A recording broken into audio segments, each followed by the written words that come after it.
Nga no oras sir na tabo dayang sunog. Bali mga siguro magpisa ay matsunog ray mga alas 9:30 siguro. It agahon. Oo, gahon.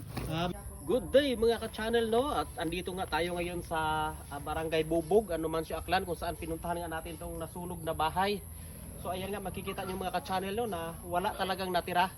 Lahat ng mga gamit niya at mayroon pang dalawang motor na dala nga ng sunog. Talagang wala siyang natira. So andito kami ngayon no, with Aklan Content Creator Society for Charity para nga maghatid ng kunting tulong para sa pamilyang ito. May nagahon. So sa din ka mo karon natabo dahil nga sunog, wag itawo sa sugod bagay. Wag itawo ray dahil may nag-awas nga tangke to sa ano sa parting nabitas na to. Ay nagganyo man ako nga magpangisda dahil nakita na ko niya sa nakita na ko niya sa among kapit ay may abot dan dakop mga bangos kaya nagpursige man ako nga mangisda maskin pang suga ang naman. So sino nakasugid kay mga nagmakaraya ko tado imong bagay? Ay doon nagsugid karahay. Ako man kalagay sa ano sa libot man. Sinugang ka nanda ito? Sugang pa. Tinawag na ako pero ano ba taron ning mga pitla tama. Tugdaw ta. Wag itat na save nga mga gamit. Wag ita. So imo mga unga do natabo nga to nga sunog sa din sanda. Swerte nga ni ay gindagan akong sanda. Ay pero ko magali. Oo. Pero kon wa siguro na akong pagdagahay base kon Ano pa kada natabo? oo, siyempre kon sanda ka tiyaron, yan to sanda sa kwarto maginampang la sa cellphone. Yun base kon naabot pa sanda it kayo. So natabo daya nga sunog, ano do imo gid abi nga dahilan nga mga cause ba nga kun haman ta imo nag-create it ng kagayo para masunog imo nga bagay. Ano do ana nga pinakadahilan? May idea ikaw? So ako yung karang ano ay di man ako mahambang nga ron gid do nagkusay. Do tanan mabingan ng kasaksak kay ginuay maliban yang kato sa rep nga to nga dato nga ron nakasaksak.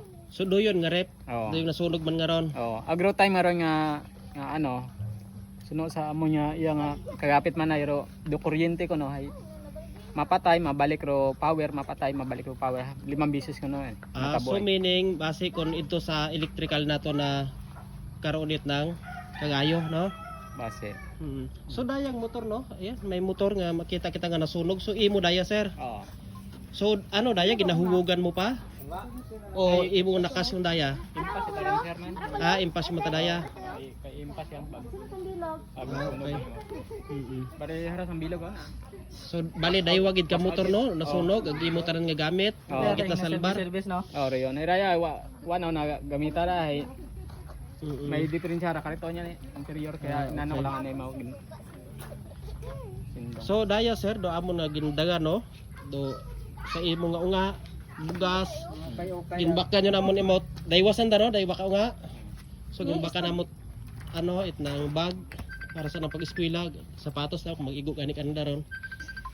Nagdoyon na mga groceries, bugas para nga bisan pa paano ba makabulig-bulig man kanyo. Kaya matin sa inyo kay. Sa ano? Sambugig nga sa matin nyo sir ma'am. Sa inyong bulig kamon.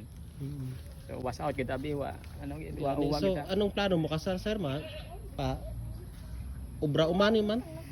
Sari ka mo makaron nag-star? Temporary kami ka-star sa barangay. Sa barangay. Okay ba? Ginkuan ka mo ni kapitan mata ito. Ay iya mang duban kapitan so. Salamat kita kay kapitan no aguna. So siguro ay abo magid ka nga magabulig kimo para maka-restore imong bagay nga ra. So sa din si Mrs. mo? Sa makaron ay unti mas kalibo makaron may ana ginbaka nga trapal ay para ito sa iya sa amon nga ginselon it mga gamit mga gintao. Oo, okay. So abo guman nga bulig nga nag maskin trapal lang ay may matabon. Okay, sige. May nagbulig kan mga gambong mga gintanao man. So do yun lang sir, maamon nga baga iabot kimo no. Amo mga gambong ngon, ting grocery, bugas, gamit ganit nga. So para maging kahit pa paano makapiyan-piyan man kaninyo.